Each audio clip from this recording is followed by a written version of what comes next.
Tu as pris conscience à quel âge que tu aimais aussi les femmes? Mais toute petite, moi.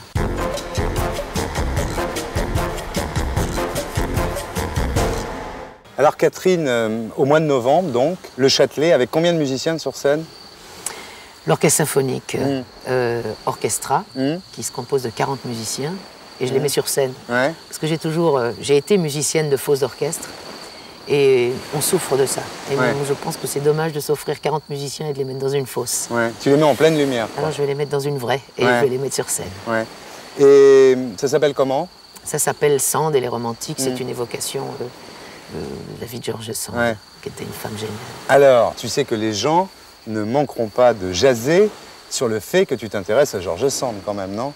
Jaser pourquoi? Parce que tu as déclaré chez Denisot, chez Michel Denisot. Oui, d'accord. Bah oui, Denisot t'a demandé quand vous voyez... Qu'est-ce que vous regardez d'abord chez un homme, exactement. Et tu as répondu sa femme. C'est drôle, non? C'est excellent. C'est une des meilleures meilleures répliques que j'ai entendues depuis longtemps. C'est vrai en plus. Pour voir un peu, quand on regarde un homme, quand on veut le connaître mieux, on peut regarder sa femme. Puis on peut aussi regarder sa femme parce qu'elle est belle et qu'on a envie de la regarder. Donc pourquoi pas? Donc maintenant, enfin je veux dire, c'est pas grave, mais tu avoues que tu aimes bien les femmes, quoi. J'aime bien les êtres. Mais je crois qu'il faut pas se cacher, il faut pas avoir de tabou, il faut pas... Il faut vivre ça avec le sourire. Moi, les gens m'attirent. Il y a des hommes que je trouve intéressants, il y a des femmes que je trouve intéressantes.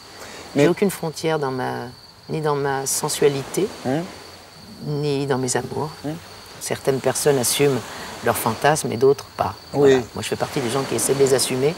Ça évite l'aigreur. Tu as l'air de bien t'emporter. Ça évite d'être crispé. Ça a l'air de te faire du bien. Oui, ça me fait beaucoup de bien. Oui. Tu as pris conscience à quel âge que tu aimais aussi les femmes? Mais toute petite, moi. Depuis... Ah bon? Oui. J'avais 3 ans, 4 ans. Ah bon? Toute petite. Je restais comme ça, devant. Puis j'étais fascinée par les gens.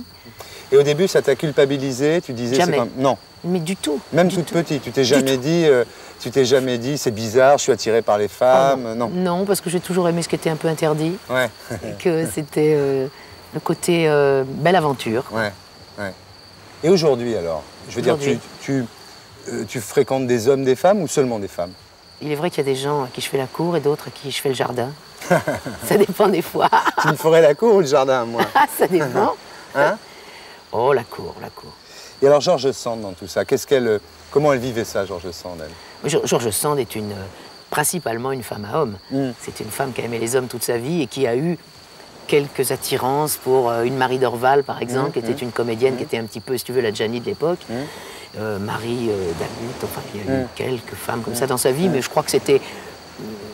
Elle a vécu ses attirances et ses amours le plus honnêtement possible. C'est une femme très honnête, qui a vécu sa vie affective, sa vie d'écrivain, je trouve. C'est un exemple pour moi. Alors imagine qu'aujourd'hui, il y a une jeune fille qui regarde cette émission et qui est jeune, qui ne sait pas, qui est dans un milieu un peu hostile à tout ça, et qui soit tentée par les femmes. Tu lui dirais quoi? Non, il faut vivre les expériences qu'on a envie de vivre. Il faut surtout vivre les choses avec le cœur, pas avec le cul, si je peux me permettre, vulgairement. Et pour être sûr de ne rien rater de Inarditube, abonnez-vous et mettez un pouce bleu.